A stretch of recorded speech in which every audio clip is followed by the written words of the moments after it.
Ok, nous disons Alléluia, Alléluia, Alléluia à tous les chrétiens du monde entier. Comme vous-même vous le savez, nous sommes là pour vous éclaircir certains versets dans la Bible.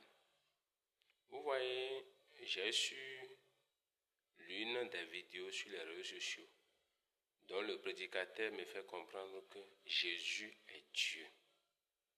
Jésus est Dieu. Je vais vous demander certaines choses et c'est à base de cela que je vais expliquer que Jésus n'est pas Dieu. Jésus est un représentant de Dieu. Maintenant, pour connaître Dieu, il faut faire des recherches bibliques. Mais il ne faut pas inventer les choses. Nous devons faire des recherches bibliques pour connaître qui est Dieu d'abord. Dieu est un ensemble des esprits. Quand il dit des esprits, il s'agit de quel type d'esprit et quel type d'esprit. Dieu est l'origine de l'esprit mauvais et l'esprit saint. Donc c'est pour cela Jean 4, verset 24 nous dit que Dieu est esprit et il n'a pas distingué la borne de cet esprit. Vous voyez, c'est pour cela que c'est neutre. Maintenant, on nous a dit dans la Bible que la parole s'est fait chair.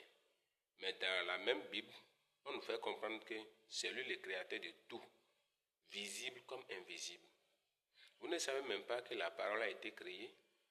Si on a dit la personne a tout créé, cela veut dire la parole fait partie de toutes ces choses-là, des choses invisibles.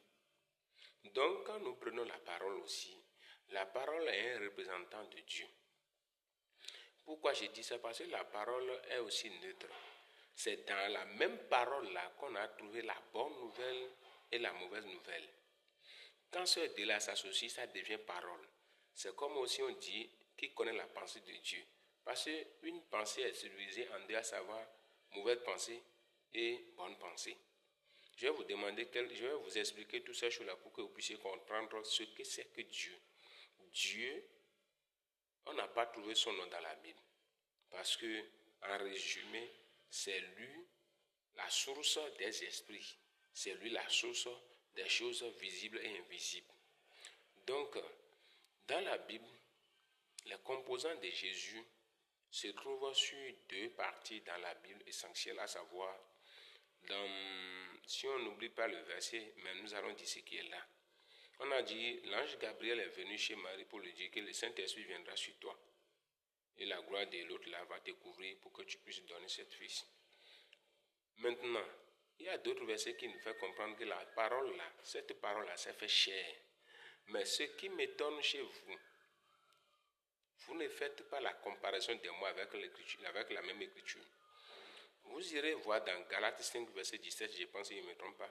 On a dit les désirs de la chair là est contraire au désir de l'esprit.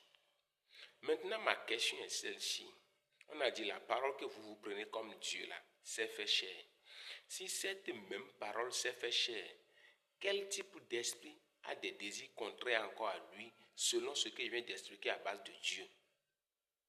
Vous me comprenez? Parce que la Bible, il faut faire beaucoup attention avant de dire que tu es prédicateur ou enseignant, etc. Vous me comprenez? Donc, si Jésus-Christ était composé avec ces deux éléments, donc cela veut dire il a, ça dit la capacité, les éléments que Dieu même en a. Cela veut dire quoi?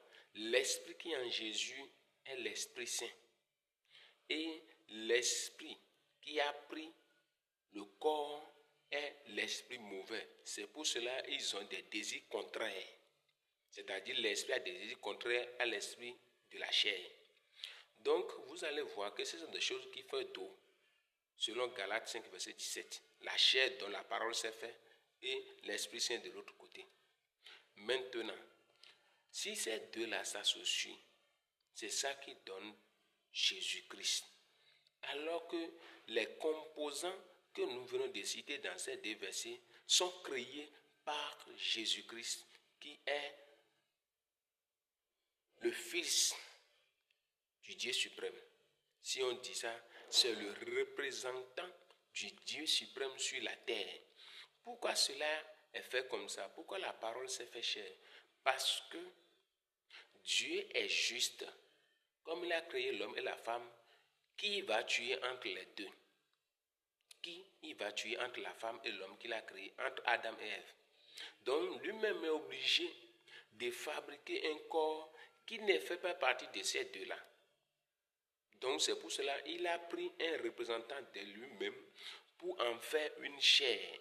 Et cette chair est dominée dans le mal. C'est pour cela que Galates 5, verset 17, on a dit qu'ils ont des désirs contraires.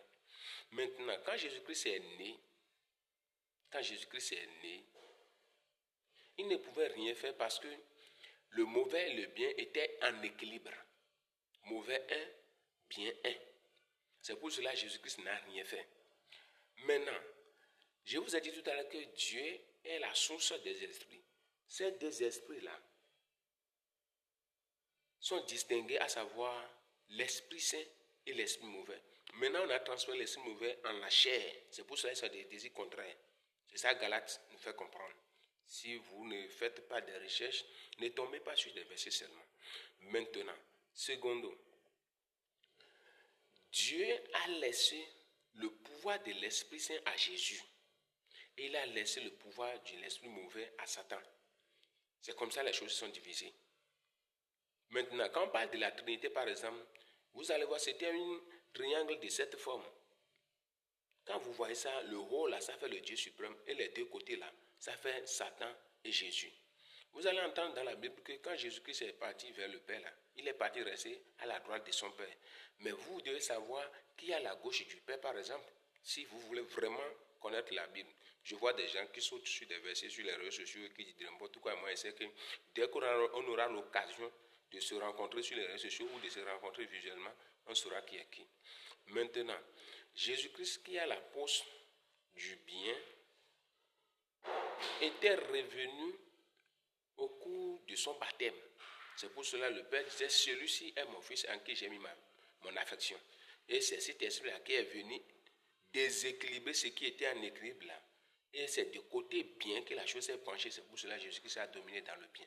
Et vous allez voir que toutes ces trois choses-là qui sont représentées, ou bien les composants de Jésus-là, sont venues de Dieu parce que toutes ces choses-là sont des créatures de Dieu. Donc Dieu a passé par ces moyens pour représenter quelqu'un qui vient de lui. Et il a fait chair là. Pourquoi? Parce que nous avons faire des choses qui ont besoin de sacrifices sur la terre. C'est pour cela que Dieu s'est fait chair, pour que cette chair contienne du sang qu'on va tuer à cette loi-là qui a dit de ne pas manger l'arbre là, on l'a offensé. C'est-à-dire le sang qui devrait être, qui est dans Jésus là, lui est venu récompenser à la place de notre désobéissance du départ. Donc c'est pour cela que tous ceux qui vont croire en Jésus iront au paradis, iront dans le jardin, l'ancien jardin d'Éden. Mais comme ici, personne ne nous a pas demandé quelque chose, mais nous-mêmes nous savons que tout ce qui se passe sur les réseaux sociaux, si on ne vient pas expliquer des choses, ce n'est pas bon. Mais je vous attends dans vos commentaires pour vous expliquer ce que c'est que la Bible même. Merci beaucoup. C'est ça, pour ceux qui disent que Jésus est Dieu, regardez les composants de Jésus et n'oubliez pas que Dieu a créé les choses invisibles aussi. Et ces choses-là font partie des choses invisibles. Que l'Esprit Saint nous enseigne. Merci. Merci et merci beaucoup. Demandez toujours à l'Esprit Saint de vous enseigner en toutes choses. L'Esprit de révélation de vous révéler les choses cachées dans la Bible. Merci beaucoup et agréable journée à tous. Que l'Éternel soit loué. Merci.